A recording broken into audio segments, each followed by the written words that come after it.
አቤት አቤት በጣም ይቅርታ እሺ የሆነት ከልቤ ነው እኮ ችግር የለውም አቤል ችግር የለውም ሳይሆን ይቅርታ እያልኩሽ እኮ እሺ በቃ አድርጌልሃለሁ ደግሞ እኮ እኔ መጀመሪያ አልተቀየምኩም እሺ አመሰግናለሁ ያው ስናደድ ርብቃ የሆነት አንቺ በጣም ጥሩ ልጅ ነሽ ያው ካወቀች እኮ ሌላ ነገር እንዳይፈጠር ብዬ ነው ግን ሲሻልሽ በጣም ብዙ የምናወራቸው ነገሮች አሉ እሺ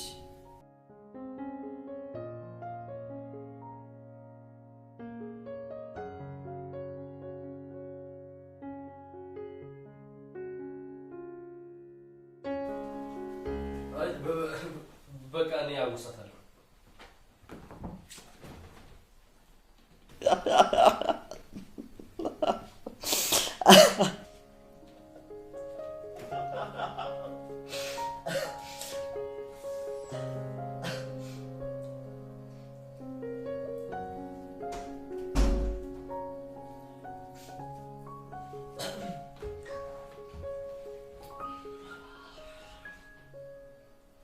ሄሎ ወይሪች እንዴት ነህ ብሩኬ?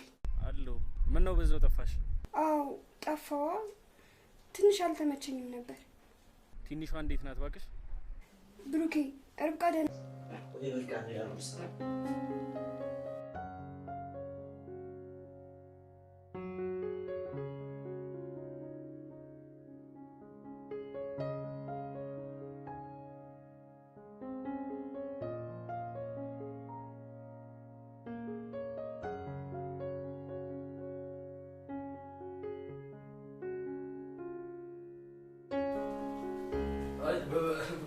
በቃ እኔ አውሳታለሁ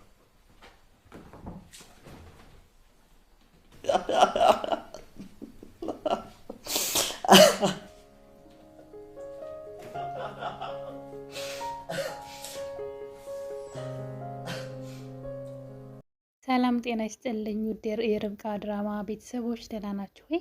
እንኳን ወደ ቻናሌ በሰላም መጣችሁ። ርብቃ እንግዲህ በክፍል 6 ላይ አቤል ተናዶ ገፍትሯት የወንበሩ ጫፍ መቷት ራሷን ስታ በጣም ደም በደም ሆና ነበረ።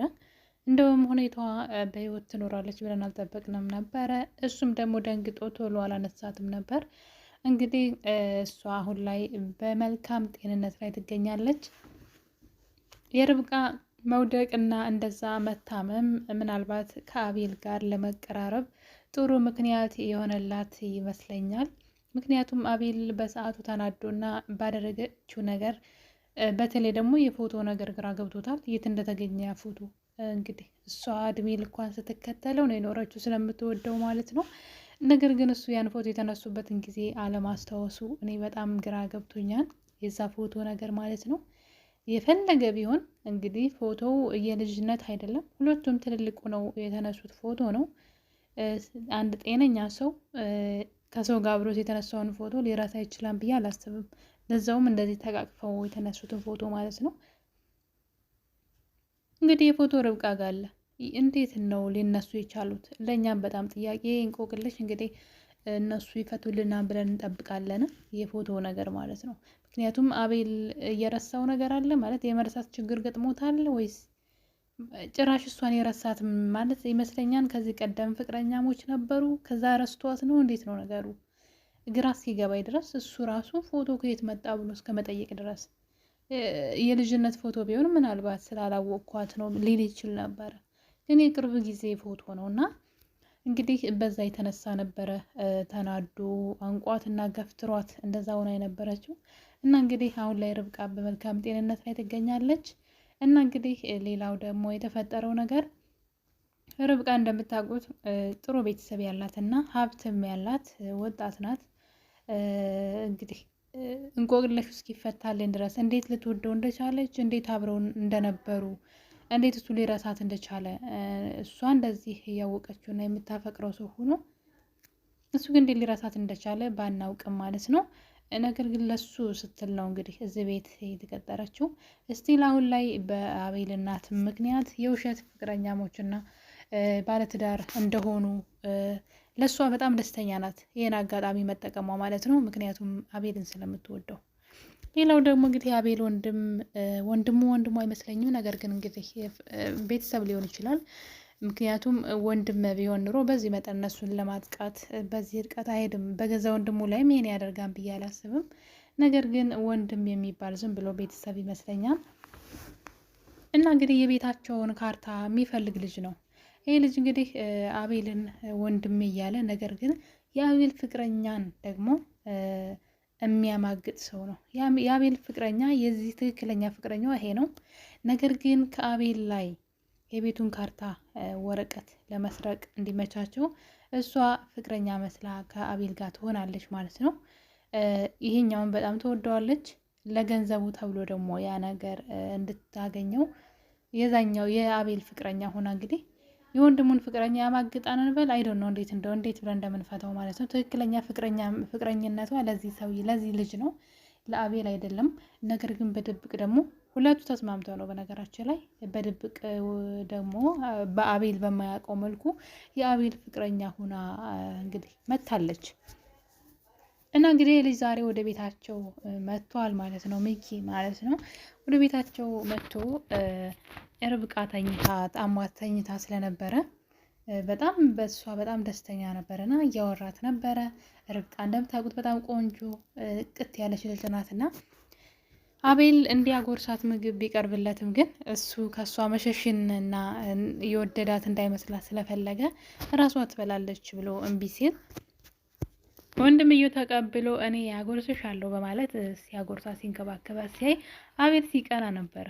ከመቅናቱ የተነሳ ያዘውን ምግብ በመንጠቅ እኔ ራሴ ያጎርሳታለሁ ሲል እናያለንና አቤል ይመስለኛል ቀስ በቀስ እንግዲህ ሊወዳት ይችላል ብዬ አስባለሁ። ምክንያቱም የዛችኛዋን ማንነት ያወቀ ጊዜ ደግሞ ያችኛዋን ምንም አይነት ፍቅር ለሱ የላትም።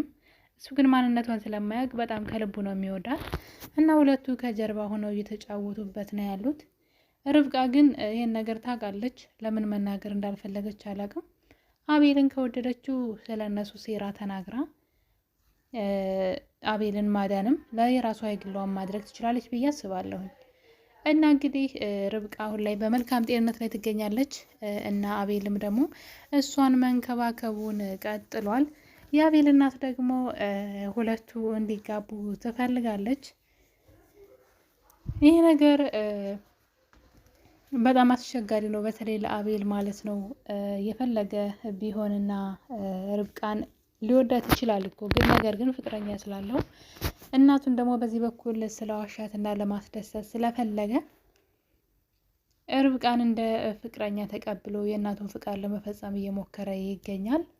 እና እንግዲህ በመጨረሻም እነሱ ሁሉም ከቤት ወጥተው ይሄዳሉ ማለት ነው። እንዳጋጣሚ ሆኖ በዚህ የተነሳ ነበረ ወንድምየው እንግዲህ ወደ አቤል መኝታ ቤት ልተኛ ነው በማለት በመግባት ቢሮአቸው ውስጥ በመግባት የቤታቸውን ካርታ እንግዲህ ሲፈልግ ያገኘዋል ማለት ነው።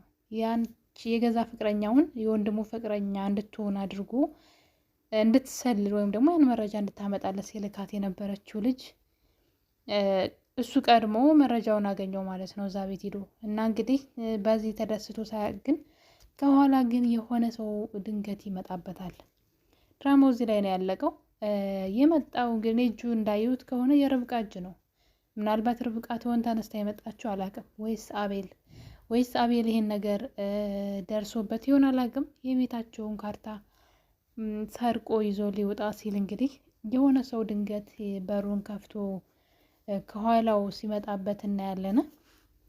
እና እንግዲህ እንደዚህ ከኋላ ተደብቀው የሚያጠቁን ተንኮለኞች እና መጥፎ ሰዎች በጣም አሉ። የሚወዱን የሚያስመስሉ ግን የእኛን የሆነ ነገር እኛን ለመጣል ሊሆን ይችላል እኛን የሆነ ነገር የሚመኙ ሰዎች አሉ።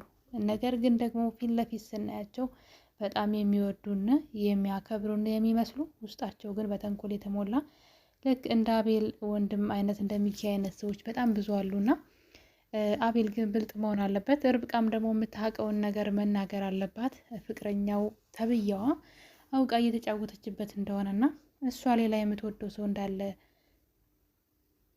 መናገር አለባት። እዚህ ቀደም በነገራችን ላይ ስልኳ ሲጠራ ድንገት አቤል ያየዋል እና እንግዲህ የኔ ውድ የሚል ነበረ። በድንጋጤም እንግዲህ በነገራችን ላይ ሜሴጅ ይልክላታል። ይህን ነገር ቶሎ አፍጥኙ እና ደስተኛ የምንሆንበት ጊዜ ሩቅ አይሆንም። ከዚህ በላይ አታርዝሚው፣ አፍጥኚው የምታደርጊውን ነገር የሚል ኮሜንት ጽፎላት አቤል አይቶት ነበር። እና እንግዲህ እሷም አጎቴ ነው በማለት አጎቴ እያለች የሸወደችው ትገኛለች። ነገር ግን ርብቃ እውነቱን ከተናገረች ከህይወታቸው ትወጣለች። ከርብቃ ጋር አብረው ይቀጥላሉ ብዬ አስባለሁ። እኔ ግን አቤልና ርብቃ አብረው ቢሆኑ በጣም ነው ደስ የሚለኝ። ርብቃ በጣም ነው የምትወደው። ለዛም ነው ዋጋ እየከፈለች ያለችው። እሱም እንግዲህ እናትየዋ እያቀራረበቻቸው ትገኛለች። አቤልና ቃል ሊገባን ብዬ አስባለሁ። እና እንግዲህ ድጋሜ እንደዚህ እንደማይጎዳት ተስፋ እናደርጋለን። አሁን ላይ በህይወት ተርፋለች። እና የኔ ውድ ቤተሰቦች ርብቃ በጣም ቆንጆ ድራማ ይመስላል።